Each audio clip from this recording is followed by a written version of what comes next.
రమ్మని పిలిచిండు. ఎన్నెల స్వామీజీ ఎప్పుడు రమ్మని పిలిపాడు. మా తోపాజీ అనంత కిషన్ గారికి మెసేజ్ వచ్చింది, స్వామీజీ రమ్మన్నాడు. జైరాబాదు ఇక్కడ విఘ్నేశ్వర దేవాలయంలో ఇక్కడ 3 రోజులు ఉంటుందని చెప్పి మా తోపాజీ కిషన్ శెట్టి అడిగిన, జనరల్గా స్వామీజీ ఎట్లున్నాడు అని అడుగుతాడు. మరి ఇదేంది సార్ ఖచ్చితంగా రమ్మని పిలిచిండు. సరే మనకి నిరంతరం ఉండే టెన్షన్లు ఉంటాయి, పోయి రావాల్సిందని అని అనుకొని రావడం జరిగింది. సరే స్వామీజీ గారు పక్క వెనక ఏం ఆదర్శిస్తుందో చూస్తాను.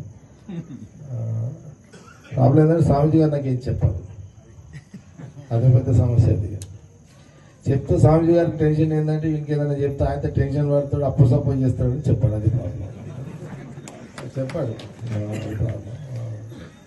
కొన్ని సంవత్సరాలు నేను చాలా సంవత్సరాల నుంచి నేను చూస్తున్నాను.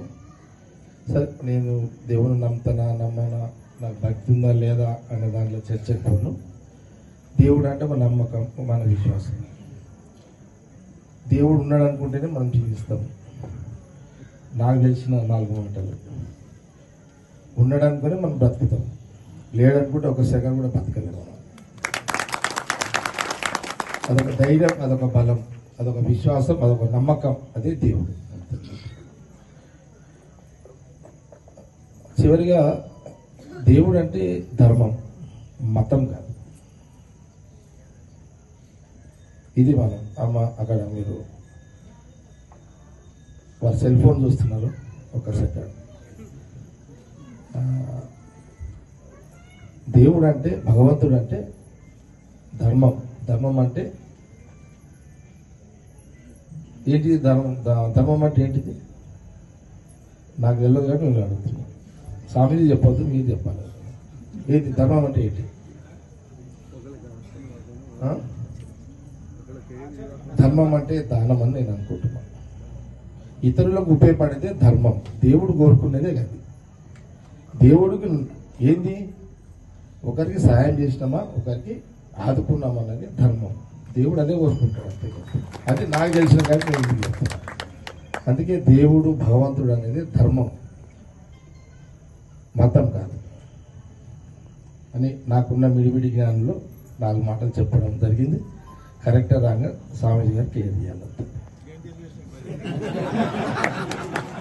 నాకు పరీక్ష పెడుతుంది. ధర్మం అంటే ఏమిటి అని ఒక ప్రశ్న వేసినారు.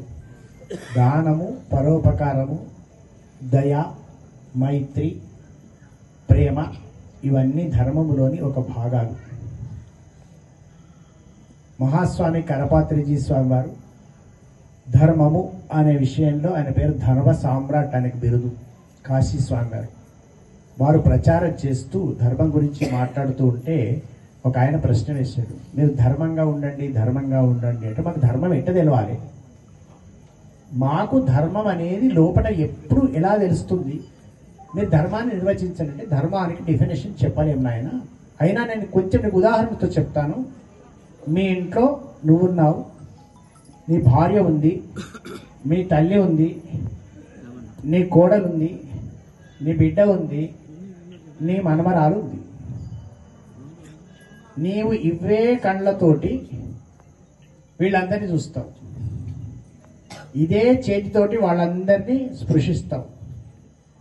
ఎవరిని స్పృశించినప్పుడు ఇంకో భావన లేకుండా ఉంచుతూ కాపాడుతుందో నీ లోపల, దాని పేరు ధర్మము అని చెప్పి. అది ధర్మం అంటే గొప్పనైనటువంటి అనుసరణీయమైన విధానము ధర్మము. మనము దాన్ని తప్పకుండా ఉండడమే మన ధర్మం. కాబట్టి పరోపకారము ధర్మంలోని ప్రధాన భాగం. పరోపకారాయ పుణ్యాయ పాపాయ పరపీడనం. ఇతరులకు కీడు చేస్తే పీడ, అది పాపం అవుతుంది. ఇతరులకు ఏ విధంగా మేలు చేసినా అది పుణ్యం అవుతుంది. పుణ్యము ధర్మంలోని భాగమే. మరి చక్కటి సమన్వయంతో మాట్లాడినటువంటి జయప్రకాష్ రెడ్డికి మీ అందరి తరఫున కూడా ఒకసారి భగవంతుని ఆశీస్సులకు అభిప్రాయాన్ని తెలియజేస్తూ ఇక అన్నమయ్య కీర్తన విందాం. మరి కొన్ని సంవత్సరాలు నేను చాలా సంవత్సరాల నుంచి నేను చూస్తున్నాను. సరే, నేను దేవుని నమ్ముతానా నమ్మనా, నాకు భక్తి ఉందా లేదా అనే దాంట్లో చర్చకు పోను. దేవుడు అంటే మన నమ్మకం, మన విశ్వాసం. దేవుడు ఉన్నాడు అనుకుంటేనే మనం జీవిస్తాం. నాకు తెలిసిన 4 మాటలు. ఉన్నాడు అనుకుని మనం బ్రతుకుతాం, లేడనుకుంటే ఒక సెకండ్ కూడా బతకలేము. అదొక ధైర్యం, అదొక బలం, అదొక విశ్వాసం, అదొక నమ్మకం. అదే దేవుడు. చివరిగా దేవుడు అంటే ధర్మం, మతం కాదు. ఇది మనం అమ్మ అక్కడ మీరు వారు సెల్ ఫోన్ చూస్తున్నారు, ఒక సెకండ్. దేవుడు అంటే, భగవంతుడు అంటే ధర్మం. ధర్మం అంటే ఏంటిది? ధర్మం అంటే ఏంటిది? నాకు తెలియదు కానీ నేను అడుగుతున్నాను. స్వామీజీ చెప్పొద్దు, మీరు చెప్పాలి. ఏంటి ధర్మం అంటే ఏంటి? ధర్మం అంటే దానం అని నేను అనుకుంటున్నాను. ఇతరులకు ఉపయోగపడితే ధర్మం. దేవుడు కోరుకునేదే కదా. దేవుడికి ఏంది?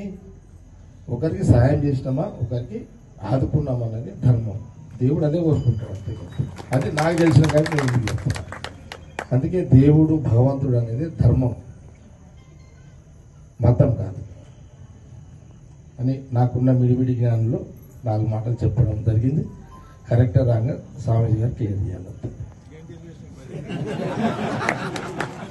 నాకు పరీక్ష పెడుతున్నాను. ధర్మం అంటే ఏమిటి అని ఒక ప్రశ్న వేసినారు. దానము, పరోపకారము, దయ, మైత్రి, ప్రేమ, ఇవన్నీ ధర్మములోని ఒక భాగాలు. మహాస్వామి కరపాత్రిజీ స్వామి వారు ధర్మము అనే విషయంలో, ఆయన పేరు ధర్మ సామ్రాట్ అనే బిరుదు, కాశీ స్వామి గారు. వారు ప్రచారం చేస్తూ ధర్మం గురించి మాట్లాడుతూ ఉంటే ఒక ఆయన ప్రశ్న వేశాడు, మీరు ధర్మంగా ఉండండి, ధర్మంగా ఉండండి అంటే మాకు ధర్మం ఎట్ట తెలవాలి? మాకు ధర్మం అనేది లోపల ఎప్పుడు ఎలా తెలుస్తుంది? మీరు ధర్మాన్ని నిర్వచించండి అంటే ధర్మానికి డెఫినేషన్ చెప్పలేము నాయన. అయినా నేను కొంచెం మీకు ఉదాహరణతో చెప్తాను. మీ ఇంట్లో నువ్వున్నావు, నీ భార్య ఉంది, మీ తల్లి ఉంది, నీ కోడలు ఉంది, నీ బిడ్డ ఉంది, నీ మనమరాలు ఉంది. నీవు ఇవే కళ్ళతోటి వీళ్ళందరినీ చూస్తావు, ఇదే చేతితోటి వాళ్ళందరినీ స్పృశిస్తావు. ఎవరిని స్పృశించినప్పుడు ఇంకో భావన లేకుండా ఉంచుతూ కాపాడుతుందో నీ లోపల దాని పేరు ధర్మము అని చెప్పింది. అది ధర్మం అంటే గొప్పనైనటువంటి అనుసరణీయమైన విధానము ధర్మము. మనము దాన్ని తప్పకుండా ఉండడమే మన ధర్మం. కాబట్టి పరోపకారము ధర్మంలోని ప్రధాన భాగం. పరోపకారాయ పుణ్యాయ పాపాయ పరపీడనం. ఇతరులకు కీడు చేస్తే పీడ, అది పాపం అవుతుంది.